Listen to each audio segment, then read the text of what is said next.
ಎರಡನೇ ವರ್ಷ ಆಕ್ಚುಲಿ ನನಗೆ ಮೊದ್ಲೇ ಗಾರ ಆಗ್ತೆ ಅಂತದ್ದು ಕಲ್ಪನೆ ಇಲ್ಲ. ನೋಡಿ ಯಕ್ಷಗಾನಕ್ಕೆ ಬರ್ತೇನೆ ಅಂತ ಕಲ್ಪನೆ ಇಲ್ಲ. ನಿರೀಕ್ಷಿತ ಮೊದ್ಲೇ ಕಲಿತೇನೆ ಅಂತಾನು ನನಗೆ ಭಾಗವತ ಆಗ್ತೇನೆ ಅಂತಿದ್ದು ಇಲ್ಲ, ವೇಷಧಾರ ಯಾರು ಆಗ್ತೇನೆ ಅಂತ. ಈಗೂ ಹಾಲಾಡಿ ಮೇಳದಲ್ಲಿ ಇದ್ದಾರೆ, ಒಳ್ಳೆ ಮೇಳ, ಹಾಲಾಡಿ ಮೇಳ, ಕಿಶನ್ ಯಜಮಾನಕ್ಕೆ ಬೇಡ್ದಿದ್ದ ಯಾವ್ದಕ್ಕೆ ಇದಕ್ಕೆಲ್ಲ ಅವಕಾಶ ಇಲ್ಲ ಅಲ್ಲಿ, ತುಂಬಾ ಸ್ಟ್ರಿಕ್ಟ್ ಅವರು. ಆಗ ಅವನನ್ನ ಕರ್ಕೊಂಡು ಹೋಗ್ತೇನೆ ಅಂತ ಹೇಳಿದ್ರೆ ಮನೆಯಲ್ಲ ತಂದೆ ಅಪ್ಪ ಅಮ್ಮನ ಒಪ್ಪಿಸಿದ್ರು. ಆಗ ಕಿಶನ್ ಹೆಗಡೆ ಅವರು ಕೈಲಿತ್ತು ಕಿಶನ್ ಹೆಗಡೆ.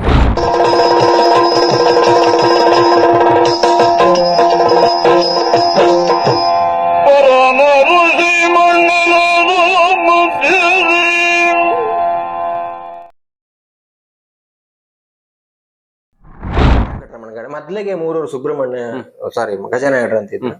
ಅವರ ರಜೆ ಹೋದಾಗ ಮೂರೂರು ಸುಬ್ರಹ್ಮಣ್ಯ ಹೆಗಡೆ ಅಂತ ಅವರು ಕಳೆದ ವರ್ಷ ಮೆಕ್ಕೆ ಕಟ್ ಮಾಡಿದ್ರು, ಅವ್ರು ಬರ್ತಿದ್ರು. ಆಮೇಲೆ ಮೂರು ನರಸಿಂಹ ಹೆಗಡೆ ಅಂತ ಬರ್ತಿದ್ರು, ಅವರೆಲ್ಲ ಗುರುಗಳೇ. ಆಮೇಲೆ ಅನಂತ ಹೆಗಡೆ ಅಂತರಿಗೆ, ಆಮೇಲೆ ಸದಾಶಿವ ಭಟ್ ಮಲವಳ್ಳಿ, ಅವರೆಲ್ಲ ಗುರುಸ್ಥಾನೀಯರು ನಮ್ಗೆ. ಎರಡನೇ ವರ್ಷ ಆಗುವಾಗ ಸ್ವರ ಓಡಿತ್ತು, ಹೊಡೀತಾ ಅಂದ್ರೆ ಸ್ವರ ಕೊಟ್ಟುದು ಪದ್ಯ ಹೇಳಿಕ್ ಆಗುದಿಲ್ಲ. ಆಗ ಇದಕ್ಕೂ ಒಂದನೇ ವರ್ಷ ಇರುವಾಗ್ಲೇ ಸ್ವಲ್ಪ ಹೆಜ್ಜೆ ಎಲ್ಲ ಕಲ್ತಾದ್ಮೇಲೆ ಈ ಕೆರೆಮನೆ ಮೇಳದಲ್ಲಿ ಆಟ ಆಗ್ತಿತ್ತು, ತುಂಬಾ ಶಂಭೋಟ ಮೇಳದ ಆಟ ಆಗ್ತಿತ್ತು. ಅಲ್ಲಿ ತೆರೆ ಹಿಡಲಿಕ್ಕೆ ಹೋಗ್ತಿದ್ದೆ, ತೆರೆ ಹಿಡಿಯಕ್ಕೆ ಹೋಗುದು. ಆಮೇಲೆ ತೆರೆ ಹಿಡ್ದಾದ್ಮೇಲೆ ಹಾರ್ಮೋನಿ ಬಾರ್ಸೋದು. ನೆಬ್ಬೂರ್ ನಾರಾಯಣ ಭಾಗವತ್ರ ಹಾರ್ಮೋನಿ ಹೇಳುದಲ್ಲ, ನೆಬ್ಬೂರ ನಾರಾಯಣ ಭಾಗವತ್ರ ಫಸ್ಟಿಗೆ ಅನಂತ ಹಿಡ್ದಂತಳಗೆ ಅವ್ರು ಕೂತ್ಕೊಳ್ತದೆ, ಇಡೀ ಆಟ ಇದ್ ಮಾಡೋದು ಹಾರ್ಮೋನಿ ಮೇಳಿದ್ದು. ಬೆಳಿಗ್ಗೆವರೆಗೆ ಕಾಲಮಿತಿ ಒಂದ್ ಪ್ರಸಂಗ ಮಾತ್ರ. ಅದನ್ನ 4-5 ತಾಸು ಮಾಡ್ತಿದ್ರು. ರಾಮ ನಿರ್ಯಾಣ, ಹರಿಶ್ಚಂದ್ರ, ಇದೆಲ್ಲ ರಾವಣ ವಧೆ, ಸುಭದ್ರ ಗಣ, ಆತರ ನಮ್ಗೆ ಅನುಕೂಲ ಶಿಸ್ತಿತ್ತು. ಪೇಟ ಗಿಟ ಎಲ್ಲ ಕಟ್ಟಿ ಕುತ್ಕೋಬೇಕು, ಸುಮ್ಮನೆ ಕುತ್ಕೊಳ್ಳೋದು. ತೆರೆ ಹಿಡಿಯುವಾಗ ಸಹಿತ ತೆರೆಗೆ ಒಂದ್ ಬಟ್ಟೆ ಇತ್ತು, ತಲೆಗೆ ಸುತ್ತಕೊಳ್ಳಿಕ್ಕೆ ಇದಿತ್ತು. ಹಾಗೆ ಆಮೇಲೆ ಸ್ವಲ್ಪ ಹೆಜ್ಜೆ ಎಲ್ಲ ಇಂಪ್ರೂವ್ ಆಯ್ತಾ. ಒಂದು ಕೆರೆಮನೆ ಮಾಡಿದ್ರೆ ಪೀಠಿಕೆ ಶ್ರೀವೇಷ ಮಾಡ್ತಿದ್ದೆ. ಶ್ರೀವೇಷ ಮಾಡ್ತಿದ್ದೆ. ಇಷ್ಟು ಹೈಟ್ ಇರ್ಲಿಲ್ಲ ನೋಡಿ. ಆಮೇಲೆ ಈ ಭಾಗವತಿಗೆ ಆಯ್ತಾ, ಈ ಭಾಗವತಿಗೆ ಅಂತೂ ಸ್ವರ ಹೊಡಿತಿದ್ದ ಆಗೋದಿಲ್ಲ ಅಂತ ಆಯ್ತು. ವೇಷಾರು ಮಾಡುವ ಅಂತ ಆಯ್ತು. ವೇಷಾರು ಇದ್ರಲ್ಲಾರು ಸ್ವಲ್ಪ ಮುಂದೆ ಶ್ರೀವೇಷ ವೇಷ ಅಲ್ಲವ ಹೈಟ್ ಅದೇ ಕಡೆಗೆ. ಬೆಳವಣಿಗೆ ಅಷ್ಟೇ ಅಲ್ಲ, 16-17 ವರ್ಷ ಅಷ್ಟೇ ಅಲ್ಲ. ಆಗ ಇಷ್ಟು ಹೈಟ್ ಇರಲಿಲ್ಲ, ಬಟ್ ಉದ್ದ ಇದೆ, ಸಪುರ ತುಂಬಾ ಸಪುರ ಇದೆ ಬೆಳೆ, ಆದ್ರೆ ಇಷ್ಟು ಉದ್ದ ಇರ್ಲಿಲ್ಲ. ಮೇಲೆ ಮತ್ತೆ ಹೈಟ್ ಉದ್ದ ಆಗ್ತಾ ಹೋದೆ. ಇದು ವೇಷ ಮಾಡಿದ್ರು, ನಾವು ಸ್ತ್ರೀ ವೇಷ ಮಾಡಿದ್ರೆ ನಮ್ಗೆ ಆಗುವಂತ ಕಟ್ಟು ವೇಷ ಇಲ್ಲ, ಪುರುಷ ವೇಷ ಇಲ್ಲ ಆಯ್ತಾ. ಮತ್ತೆ ಪುರುಷ ವೇಷವೇ ಮಾಡಿದ್ರೆ ಮತ್ ಮೇಲ್ಕಟ್ಟು ಬೇರೆನೆ ಕಟ್ಬೇಕು ಆಯ್ತಾ. ಅಲ್ಲ ನಮ್ಮ ಇದನ್ನು ಹೈಟ್ನವ್ರು ಇದ್ದಾರೆ. ಈಗ ಶಿವಂದ ಹಿಡ್ರಲ್ಲ ನಮ್ಮ ಹೈಟ್, ಪ್ರಶಾಂತ್ ಶೆಟ್ಟಿಗಾರರು, ಸುಧೀರ್ ಉಪ್ಪರೆಲ್ಲ ಒಳ್ಳೆ ಹೈಟ್ ಅಲ್ಲ ಆದ್ರೆ ಅವ್ರಿಗೆ ಬೇಕಾದ ಆಳಂಗಲ್ಲ ತುಂಬಾ ಒಳ್ಳೆ. ಆಯ್ತಾ. ವೇಷ ಮಾಡ್ತಿದ್ದೆ, ಪೀಠಿಕೆ ಶ್ರೀ ವೇಷ ಎಲ್ಲ ಮಾಡ್ತಿದ್ದೆ. ಎರಡನೇ ವರ್ಷ ಆಕ್ಚುಲಿ ನನಗೆ ಮೊದ್ಲೇ ಗಾರ ಆಗ್ತೆ ಅಂತದ್ದು ಕಲ್ಪನೆ ಇಲ್ಲ. ನೋಡಿ ಯಕ್ಷಗಾನಕ್ಕೆ ಬರ್ತೇನೆ ಅಂತ ಕಲ್ಪನೆ ಇಲ್ಲ, ನಿರೀಕ್ಷಿತ. ಮೊದ್ಲೇ ಕಲಿತೇನೆ ಅಂತಾನು ನನಗೆ ಭಾಗವತ ಆಗ್ತೇನೆ ಅಂತಿದ್ದು ಇಲ್ಲ, ವೇಷಧಾರ ಯಾರು ಆಗ್ತೇನೆ ಅಂತಿತ್ತು. ಆಯ್ತಾ. ಮೊದ್ಲೇ ಗ್ರಹಿಸ್ತಿದ್ದೆ ನಾನು. ಇವರೆಲ್ಲ ಕ್ಲಾಸ್ ಸ್ಟಾರ್ಟ್ ಮಾಡುವಾಗ ಅದಕ್ಕೆ ಸರ್ ಬೋನ ಅಂತ ಮಾಡ್ಬೇಕು. ಮೊದ್ಲೆಗೆ ಅನ್ನ ಮತ್ತೆ ಬೂದಿ ಮಿಕ್ಸ್ ಮಾಡಿ ಬೋನ ಅಂತ ಮಾಡ್ಬೇಕು. ಅದನ್ನ ನಾನೇ ಮಾಡ್ತಿದ್ದೆ. 1-2 ಸಲ ನಮ್ಮ ಗುರುಗಳು ಗಜಾನ ಹೆಗಡೆ ಮಾಡೋದು ನೋಡ್ಕೊಂಡೆ, ಆಮೇಲೆ ನಾನೇ ಮಾಡ್ತಿದ್ದೆ. ಅವ್ರ ಕ್ಲಾಸ್ ಸ್ಟಾರ್ಟ್ ಆಗೋ ಮೊದ್ಲೇ ಅದನ್ನ ಹಚ್ಚಿ ಸುಮ್ಮನೆ ಒಂದು ತಯಾರು ಮಾಡಿ ಇಡುದು, ಅದನ್ನ ಫಾಲೋ ಅಪ್ ಮಾಡೋ ಇದಿತ್ತು ನಂಗೆ. ಟ್ಯಾಲೆಂಟ್ ಮೊದ್ಲಿಂದಾನು ಇತ್ತು. ನಾನು ಬೈಕ್ ಕಾರ್ ಅಲ್ಲ ಕಂಡೇ ಕಲ್ತದ್ದು, ಯಾರು ಹೇಳಿಕೊಟ್ಟದಲ್ಲ. ಹಾಗೆ ಅವ್ರು ಸ್ವಲ್ಪ ಕಂಡು ನೋಡಿ ಒಂಚೂರು ಫಾಲೋ ಅಪ್ ಮಾಡೋ ಇದಿತ್ತು, ಮಾಡಿಡ್ತಿದ್ದೆ. ಆಮೇಲೆ ಈ ಹಾರ್ಮೋನಿ ಬಾರಿಸುವಾಗ ಈ ಪ್ರಭಾಕರ್ ಭಂಡಾರ ಅದ್ಭುತ ಮೊದ್ಲೆಗಾರ, ಈ ಪರಮೇಶ್ವರ ಭಂಡಾರ ಅಂತ ಇದ್ದಾರಲ್ಲ, ಅವ್ರಿಲ್ಲ, ಕಳೆದ ವರ್ಷ ತೀರಿ ಹೋದ್ರು. ಪ್ರಭಾಕರ್ ಭಂಡಾರ ಅವರು ಒನ್ ಆಫ್ ದಿ ಲೆಜೆಂಡ್. ಅವ್ರದ್ದು ಮೊದ್ಲೆಗಾರಿಕೆನೆಲ್ಲ ತುಂಬಾ ಅಬ್ಸರ್ವ್ ಮಾಡ್ತಿದ್ರು ಅಷ್ಟೇ. ಆದ್ರೂ ಅವಾಗೂ ಸಹಿತ ಏನ ಕಲಿಬೇಕು ಅಂತ ಇರಲಿಲ್ಲ, ಇಂಟ್ರೆಸ್ಟ್ ಇದೆ, ಅದ್ರ ಬಗ್ಗೆ ತುಂಬಾ ಇಂಟ್ರೆಸ್ಟ್ ಇತ್ತು. ನೋಡ್ತಿದ್ದೆ, ಏನೋ ಎಂಜಾಯ್ ಮಾಡ್ತಿದ್ದೆ.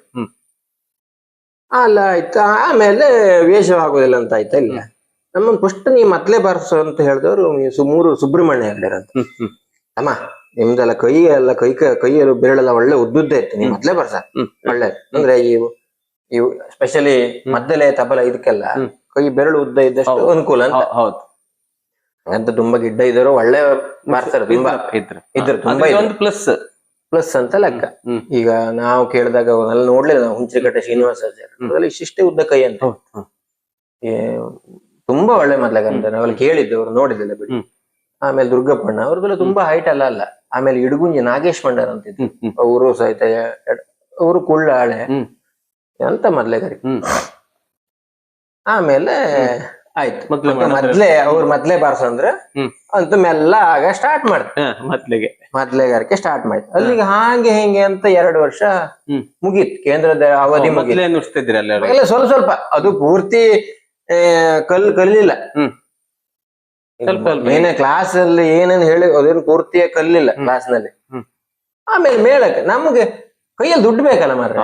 ನಮ್ಮೊಟ್ಟಿಗೆ ಕೇಂದ್ರದಲ್ಲಿ ಇರುವವರು ಬೇರೆ ಮಕ್ಕಳ ಕ್ಲಾಸ್ ಮುಗಿಸಿ ಅಲ್ಲಿ ಭಟ್ರ ಹೋಟ್ಲ್ ಅಂತ, ಗುಣವಂತ ಭಟ್ರ ಹೋಟ್ಲ್ ಫೇಮಸ್. ಈಗ ಒಂದ್ ಮರಿ ಭಟ್ರ ಹೋಟ್ಲ್ ಅಂತ ಉಂಟು, ಅದಲ್ಲ ಮೊದ್ಲು. ಅಲ್ಲಿ ಏನು ಫುಡ್? ಅಲ್ಲಿ ತುಪ್ಪ ದೋಸೆ ತುಂಬಾ ಫೇಮಸ್. ತುಪ್ಪ ದೋಸೆ ಅವಲಕ್ಕಿ ಮೊಸರು. ಇವತ್ತು ಗುಣವಂತ ನೀವು ಅದ್ರ ನೆನಪು ಮಾಡ್ಕೊಳ್ಬೇಕನ್ನ ತುಪ್ಪ ದೋಸೆ ಅಗತ್ಯ. ಹೋಗಿ ಅಲ್ಲಿ ಮರಿ ಭಟ್ರ ಹೋಟೆಲ್ ಹೋದಾಗ ಒಳ್ಳೆ ಫೇಮಸ್. ಕ್ಲಾಸ್ ಎಲ್ಲ ಮುಗಿಸಿ ಆಗೋಗಿ ಎಲ್ಲ ಮಕ್ಕಳು ಅಲ್ಲಿ ಹೋಗೋದು, ನಾವ್ ಬಾಯ್ ಕಾಣೋದಷ್ಟೇ. ನಮ್ಮ ಹತ್ರ ಖರ್ಚಿ ದುಡ್ಡಿಲ್ಲ. ನಾನು ಯಕ್ಷಗಾನಕ್ಕೆ ಹೋಗೋದು ನಮ್ಮ ಮನೆಯಲ್ಲೂ ಇಂಟ್ರೆಸ್ಟ್ ಇಲ್ಲ. ಯಕ್ಷಗಾನ ಬೇಡ ಮಾರೆ, ಅದಲ್ಲೆಲ್ಲ ಹೋದ್ರೆ ಇದಿಲ್ಲ ಅಂತ. ಆಯ್ತಾ, ಇಂಟ್ರೆಸ್ಟ್ ಇಲ್ಲ. ನಾನು ಮನೆಯಿಂದ ಹೊರಡುವಾಗ 250 ರೂಪಾಯಿ ತಗೊಂಡು ಹೊರಟಿದ್ದೇನೆ ಯಕ್ಷಗಾನ ಕೇಂದ್ರಕ್ಕೆ. ಗುಣವಂತೆಗೆ ಫಸ್ಟ್ ಕರ್ಕೊಂಡು ಹೋಗಿದ್ದು ಇವ್ರು ಸುಬ್ರಹ್ಮಣ್ಯ ಉಡುಪಿಯಿಂದ, ಅಲ್ಲಿ ಶಿಫ್ಟ್ ಮಾಡಿದ್ರು. ಆಮೇಲೆ ಮಧ್ಯಾಹ್ನ ರಜೆಯಲ್ಲಿ ಮನೆಗೆ ಹೋಯ್ತಾ, ಮನೆಯಿಂದ ಬರುವಾಗ 250 ರೂಪಾಯಿ ಹಿಡ್ಕೊಂಡು ಹೊರಟಿದ್ದೆ. ನಾ ಮನೆಯಿಂದ ತಂದ ಲಾಸ್ಟ್ ಅಷ್ಟೇ, ಅದೇ ದುಡ್ಡು 250 ರೂಪಾಯಿ ಲಾಸ್ಟ್. ಆಗ ನಿಮ್ಗೆ ಅದ್ರ ಮೇಲೆ 15 ವರ್ಷ ಅಲ್ಲ, 17 ವರ್ಷ SSLC ಮುಗಿಸಿ 1 ವರ್ಷ, ಸಾಧಾರಣ 1 ವರ್ಷ 17 ವರ್ಷ ಲಾಸ್ಟ್ ಪೇಮೆಂಟ್ ಮನೆಯಿಂದ ತಗೊಂಡು ಪೇಮೆಂಟ್ ಎಲ್ಲ ದುಡ್ಡು ತಕೊಂಡು. ಹೌದು, ಕೇಳಿ 250 ರೂಪಾಯಿ ಲಾಸ್ಟ್. ಅದ್ರ ಖರ್ಚಿಗೆ ದುಡ್ಡು ಬೇಕಲ್ಲ ಸರ್. ಹೌದು, ಅದ್ ನೀವು ಗುಣವಂತಲಿರುವಾಗ ಅವರೇ ಖರ್ಚಿಗೆ ಕೊಡ್ತಿದ್ರಲ್ಲ ಸರ್? ಖರ್ಚಿಗೆ ಅಂತ ಇಲ್ಲಿ ಕುಣ್ಲಿಕ್ಕೆಲ್ಲ ಕೊಡ್ತಿದ್ರು. ಊಟದಿಂದ ನಾವೇ ಮಾಡ್ಕೊಳ್ಳೋದು. ಬೇರೆ ಖರ್ಚಿನ ಒಂದು ಪೇಸ್ಟ್ ಸೋಪ್ ಬಿಟ್ರೆ ಬೇರೆ ಎಂತ ಖರ್ಚಿಲ್ಲ. ಹೌದೌದು, ಬೇರೆ ಏನು ಕಷ್ಟ. ಮತ್ತೆ ಬೇಕಲ್ಲ ಏನಾದ್ರು ಎಕ್ಸ್ಟ್ರಾ ಖರ್ಚು.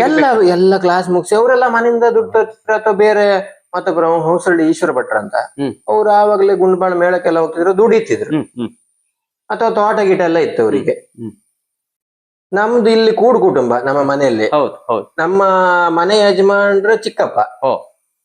ನಾವ್ ಎಂತ ಖರ್ಚಿ ಬೇಕಿದ್ರೆ ಅವ್ರ ಹತ್ರ ಕೇಳ್ಬೇಕು. ನಮ್ಮ ಅಪ್ಪ ಅಮ್ಮ ಆದಿಯಾಗಿ ಕಷ್ಟ ಖರ್ಚಿ ಬೇಕಿದ್ರೆ ಅವ್ರ ಹತ್ರ ಕೇಳ್ಬೇಕು. ಇನ್ನೊಬ್ರು ಸಹೋದರ ಇದ್ದಾರೆ ಸರ್? ತಮ್ಮ ಇದಾರೆ, ಅವ್ರ ಹೆಸರೇನು? ಫಣೀಶ್ ಅಂತ. ಅವ್ರು ಏನ್ ಮಾಡ್ಕೊಂಡಿದ್ದಾರೆ? ಅವ ಈಗ ಪವರ್ ಗ್ರಿಡ್ ಅಂತ ಬರ್ತಲ್ಲ ಕರೆಂಟ್, ಅಲ್ಲಿ ಆಫೀಸಲ್ಲಿ ಅವನಿಗೆ ಆಕ್ಚುಲಿ ವಾರದಲ್ಲಿ 4 ದಿನ ಕೆಲಸ. ಅದನ್ನ ನೈಟ್ ಶಿಫ್ಟ್ ಮಾಡ್ತಾನೆ. ನೈಟ್ ಶಿಫ್ಟ್ ಮಾಡಿ 2 ದಿನದಲ್ಲಿ ಪೂರೈಸ್ತಾ. ಮತ್ತೆ ಮನೆ ಕಡೆ ಬೇಕಲ್ಲ, ತೋಟ ಮನೇಲಿರ್ತಾರ ಅವ್ರು. ಹೌದು, ಒಂದು ಅರ್ಧ ಮುಕ್ಕಾಲು ಎಕರೆ ಆಗೋಷ್ಟು ತೋಟ ಉಂಟು, ಜಮೀನಿದೆ. ಅದು ಸ್ವಲ್ಪ ಎಲ್ಲ ಕೆಲಸ ಎಲ್ಲ ಇರ್ತದಲ್ಲ, ಅದ್ ನೋಡ್ಕೊಂಡು ಮನೇಲಿ ಇರ್ತಾರೆ. ಕೇಳಿದೆ.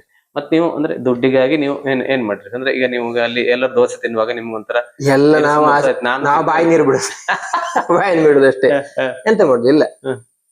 ಅದು ಆ ಜೀವನ ಹಾಗೆ ಹೋಯ್ತು. ಆಗ ಇಲ್ಲ, ನಾನು ಹೋಟ್ಲಿಗೆ ಹೋಗಿದ್ದೆ SSLC ಹೋದ್ಮೇಲೆ. ಮಸಾಲ ದೋಸೆ ಹೇಳಿದ್ರೆ ಆಗ ಫಸ್ಟ್. ಹೌದು, ಆ ಎಂಜಾಯ್ಮೆಂಟ್ ಅಂತ ಏನು ಮಾಡ್ಲ ಸರ್. ಈಗಿನ ಮಕ್ಕಳೆಲ್ಲ ನೋಡಿದ್ರೆ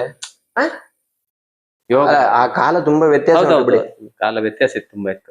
ಆಗಿನ ತರ ಈಗ ಅಂತೆಲ್ಲ ಇಲ್ಲ. ಆಗಿನ ಬಡತನ ಈಗಿಲ್ಲ ಸರ್. ಇಲ್ಲ ಬಡತನ ಯಾರಿಗಿದೆ ಇಲ್ಲ. ಅದನ್ನ ಹೇಳಿದ್ರೆ ಈಗ ಬಡತನ ಅಂತಲ್ಲ, ಯಕ್ಷಗಾನವೇ ನಾವು ಬಂದ್ ಪೀರಿಯಡಿಗೂ ಈಗ ಒಂದು 10 ವರ್ಷದ ಈಚೆಗೆ ತುಂಬಾ ಡಿಫ್ರೆನ್ಸ್, ಅಜಗಜಾಂತರ. ನಾವು ಎಷ್ಟು ನಾ ಸೌಕರ್ಯ ಮೇಳದಲ್ಲಿ ಇರುವಾಗ ಸರ್, ನೀವು ಫಸ್ಟ್ ಅದಕ್ಕೆ ಸೇರಿದ್ರ ಸರ್? ಕೇಂದ್ರ ಬಿಟ್ಟು ಕ್ಲಾಸ್ ಎಲ್ಲ ಮುಗೀತು. ಮನೆಗೆ ಹೋದೆ. ಮನೆಗೆ ಹೋಗುವಾಗ ಕಣ್ಣಿ ಜಡ್ಡಿ ಗಣಪತಿ ಭಟ್ರ ಅಂತ ಹಾಲಿಡಿ ಮೇಳದಲ್ಲಿ ಇದ್ರು ಈಗ ಸರ್ ಮೊದ್ಲೆ. ಅವ್ರು ಎಲ್ಲ ಮೂಲ ಎಲ್ಲ. ನಾನು ಎಲ್ಲಿ ಹೋಗಿದ್ ನೆನಪಿಲ್ಲ. ನಮ್ಮ ಮನೆಗೆ ಬಂದಿದ್ರು. ನಮ್ಮ ಮನೆಗೆ ಬಂದು ಇವೊಬ್ಬ ಕೇಂದ್ರದಲ್ಲಿ ಕಲಿತ ಅಂತ ಗೊತ್ತಾಯ್ತು, ಮೊದ್ಲೇ ಬಾರ್ಸ್ತ ಅಂತ ಗೊತ್ತಾಯ್ತು. ಮನೆಗೆ ಬಂದ ಅಪ್ಪ ಅಮ್ಮನ ಹತ್ರ ಹೇಳಿ, ಅವ್ರು ಹಾಲಾಡಿ ಮೇಳದಲ್ಲಿ ಇದ್ರು, ಈಗೂ ಹಾಲಾಡಿ ಮೇಳದಲ್ಲಿ ಇದ್ದಾರೆ. ಒಳ್ಳೆ ಮೇಳ, ಹಾಲಾಡಿ ಮೇಳ, ಕಿಶನ್ ಯಜಮಾನಕ್ಕೆ. ಬೇಡ್ದಿದ್ದ ಯಾವ್ದಕ್ಕೆ ಇದಕ್ಕೆಲ್ಲ ಅವಕಾಶ ಇಲ್ಲ ಅಲ್ಲಿ, ತುಂಬಾ ಸ್ಟ್ರಿಕ್ಟ್ ಅವರು. ಆಗ ಅವನನ್ನ ಕರ್ಕೊಂಡು ಹೋಗ್ತೇನೆ ಅಂತ ಹೇಳಿದ್ರೆ ಮನೇಲಿ ತಂದೆ ಅಪ್ಪ ಅಮ್ಮನ ಒಪ್ಪಿಸಿದ್ರು. ಆಗ ಕಿಶನ್ ಹೆಗ್ಡೆ ಅವರು ರೈಲಿತ್ತು. ಆನಂತರ ಈಗ ಬೇರೆ, ಈಗ ಕರುಣಾಕರ್ ಶೆಟ್ಟಿ. ತುಂಬಾ ವರ್ಷ ಆಗ್ಲಿಲ್ಲ ಕರುಣಾಕರ್ ಶೆಟ್ಟಿ ತಗೊಂಡು. ಕಿಶನ್ ಹೆಗ್ಡೆ ತುಂಬಾ ವರ್ಷ ನಡೆಸಿದ್ದಾರೆ. ಮನೆಗೆ ಆಮೇಲೆ ಆ ಮನೆ ಬಂದ್ರು ಹೀಗೆ ಹೇಳಿದ್ರು, ಅವ್ರು ಬಂದಿದ್ರು, ಒಳ್ಳೆ ನೀನ್ ಹೋಗುದ್ರೆ ಅಲ್ಲೇ ಹೋಗು, ಬೇರೆ ಎಲ್ಲ ಹೋಗ್ಬೇಡ ಮತ್ತೆ, ಅಂದ್ರೆ ಬೇರೆ ಎಲ್ಲ ಹೋದ್ರೆ ಮತ್ತೆ ಇವ್ ಹಾಳಾದ್ರೆ ಅಂತ ಅವ್ರಿಗೆ ಒಂದು ಸಣ್ಣ ಹೆದರಿಕೆ. ಹೌದು. ಆಯ್ತಂತ ಅಲ್ಲಿ ಒಂದು ಮೇಳಕ್ಕೆ ಅಗ್ರಿಮೆಂಟ್ ಆಗ ಒಂದು 15 ದಿವಸ ಮೊದಲು ಮೇಳಕ್ಕೆ ಕರ್ಕೊಂಡು ಹೋದ್ರಿ ಅವ್ರು. ಬರ್ಲಿಕ್ಕೆ ಹೇಳಿದ್ರು, ಮೇಳ ಕರ್ಕೊಂಡು ಹೋಗಿ ಒಂದು 15 ದಿವಸ ಇದ್ದೆ. ಹಾಲಡಿ ಮೇಳಕ್ಕೆ ಅಂತ ಅಗ್ರಿಮೆಂಟ್ ಆಗಿದ್ ನಂಗೆ. ಆಮೇಲೆ 15 ದಿವಸ ಆಗಿ ಮೇಳದ ಸೇವೆ ಆಯ್ತು. ಸೇವೆ ಆಗಿ ಸಂಬಳ ಎಷ್ಟಾಗ್ಬೇಕಂತ ಕೇಳಿದ್ರು. ನಮ್ಗೆಲ್ಲ ಸಂಬಳ ಗೊತ್ತಿಲ್ಲ, ಮಾತ್ರ ಕೇಳಿದ್ದಿಲ್ಲ. ಈಗ ಒಂದು ಅವ್ರು ಕ್ವಶನ್ ಕೇಳ್ತಾರೆ ಅಂತ ನಮ್ಗೆ ಗೊತ್ತಿಲ್ಲ, ಅಥವಾ ಎಷ್ಟು ಉಂಟು ಅಂತ ಗೊತ್ತಿಲ್ಲ. ನಾವು ನೋಡ್ಕೊಡಿ ಮಾರ್ರೆ ಯಜಮಾನ್ರೆ, ಈ 15 ದಿವಸ ತಿರುಗಾಟ ಮಾಡಿದ್ದಕ್ಕೆ 75 ರೂಪಾಯಿ ಲೆಕ್ಕದಲ್ಲಿ ಹಾಕಿ ಕೊಟ್ರಿ, ದಿನಕ್ಕೆ 75 ರೂಪಾಯಿ. ಆಮೇಲೆ ನೆಕ್ಸ್ಟ್ ವರ್ಷ 2 ವರ್ಷ ಅಗ್ರಿಮೆಂಟ್ ಅವ್ರು 18,000 ರೂಪಾಯಿ 2 ವರ್ಷ ಅಗ್ರಿಮೆಂಟ್ ಆಯ್ತು. 19,000 ಅಲ್ಲ 18,000 ರೂಪಾಯಿ. 18,000 ದಿನಕ್ಕೆ 100 ರೂಪಾಯಿ ಲೆಕ್ಕ. 6 ತಿಂಗಳಂತ ಲೆಕ್ಕ ಹಿಡಿದ್ರೆ 180 ಅಲ್ಲ, ಜಾಸ್ತಿ ಸ್ವಲ್ಪ ಆಟ ಆಗ್ತದೆ, ಬಟ್ 6 ತಿಂಗಳಂತ ಲೆಕ್ಕ. 18,000 2 ವರ್ಷಕ್ಕೆ ಅಗ್ರಿಮೆಂಟ್ ಆಯ್ತು. ಖುಷಿ ಆಯ್ತು. 18,000 ನಾವು 18 ರೂಪಾಯಿ ಭಾರಿ ಕಷ್ಟ ಆಯ್ತು. ನಾವು ಚಿಕ್ಕ ಇರುವಾಗ ನಂಗೆ ಈಗ ನೆನ್ಪಿಡ್ತಾರೆ 20 ಪೈಸೆ 25 ಪೈಸೆ ಎಲ್ಲ ನಾವು ಚಲಾವಣೆ ಮಾಡಿದ್ದೇವೆ. 5 ಪೈಸೆ ಕಾಯಿನ್ ಚಲಾವಣೆ ಇರಲಿಲ್ಲ, ಬಟ್ ಇತ್ತು. 5 ಪೈಸೆ ಕಾಯಿನ್ ಎಲ್ಲ ಇತ್ತು. ಈಗ 10 ಪೈಸೆ 20 ಪೈಸೆ ಎಲ್ಲ ಚಲಾವಣೆ ಮಾಡಿದ್ದೇವೆ. 10 ಪೈಸೆ ಒಟ್ಟು ಮಾಡಿ ಅದೊಂದು ಚಿಂಗಂ ಬರ್ತಿತ್ತು ಸರ್, ಅದೊಂದು ತಗೋತಿತ್ತು. 20 ಪೈಸೆಗೋ 25 ಪೈಸೆ ನೆನಪಿಲ್ಲ ಆಯ್ತಾ. 10 ರೂಪಾಯಿ 100 ರೂಪಾಯಿ ಎಲ್ಲ ನಮ್ಮ ಕಂಡು ನೆನಪೇ ಇಲ್ಲ ಬಿಡಿ, ಸಣ್ಣದಿರುವಾಗ. 100 ರೂಪಾಯಿ 18,000 ಸಂಬಳ ಅಂದ್ರೆ ಎಂತ ಸಂಬಳ. ಆಗ ನಿಮ್ಗೆ ಎಷ್ಟು ವರ್ಷ ಸರ್? ಬಹುಶಃ 18 ವರ್ಷ ಆಗಿರ್ಬೋದು. SSLC ಬಿಟ್ಟು 2 ವರ್ಷ, 18 ವರ್ಷ. ಅಂತೂ ಖುಷಿ ಆಯ್ತು. ಅಂತ ದುಡಿಲಿಕ್ಕೆ ಪ್ರಾರಂಭ ಮಾಡಿದೆ. ಸೌಕೂರು ಮೇಳ ಪ್ರಾರಂಭ ಮಾಡಿ ದುಡಿಲಿಕ್ಕೆ ಪ್ರಾರಂಭ ಮಾಡಿದ್ದು ಸೌಕೂರು ಮೇಳ. ಸೌಕೂರು ಮೇಳದ ವಿಷಯ ಮುಂದಿನ ಎಪಿಸೋಡ್ ಅಲ್ಲಿ ಮಾತಾಡೋಣ. ಈಗ ಇಲ್ಲಿವರೆಗೆ ನಿಮ್ಮ ಬಾಲ್ಯ ಜೀವನ ನೀವು ತಿಳಿಸಿದ್ರಿ, ಬಹಳ ಉತ್ತಮವಾಗಿ ಮಾತಾಡಿದ್ರಿ, ಬಹಳ ವಿವರವಾಗಿ ತಿಳಿಸಿದ್ರಿ ಸರ್. ನಿಮಗೆ ನಮ್ಮ ವೀಕ್ಷಕರ ಪರವಾಗಿ, ನಮ್ಮ ಚಾನೆಲ್ ಪರವಾಗಿ ಪ್ರೀತಿಯ ಧನ್ಯವಾದಗಳು ಸರ್. ಆತ್ಮೀಯ ವೀಕ್ಷಕರು, ಇದಾಗಿತ್ತು ರಾಘವೇಂದ್ರ ಹೆಗ್ಡೆ ಯಲ್ಲಾಪುರ ಸರ್ ಅವರ ಬಾಲ್ಯ ಜೀವನ, ಯಕ್ಷಗಾನ ಆಸಕ್ತಿ, ಅದೇ ರೀತಿ ಅವರ ಕಲಿಕೆ, ಇದ್ರ ಬಗ್ಗೆ ಇರತಕ್ಕಂತ ಒಂದು ವಿಡಿಯೋ. ಹಾಗೆ ಮುಂದಿನ ಎಪಿಸೋಡ್ ಅಲ್ಲಿ ಮತ್ತೆ ನಿಮ್ಮ ಭೇಟಿ ಆಗ್ತೇವೆ. ನೋಡ್ತಾ ಇರಿ ಭಾವಸ್ಪಂದನ. ನಮಸ್ಕಾರ.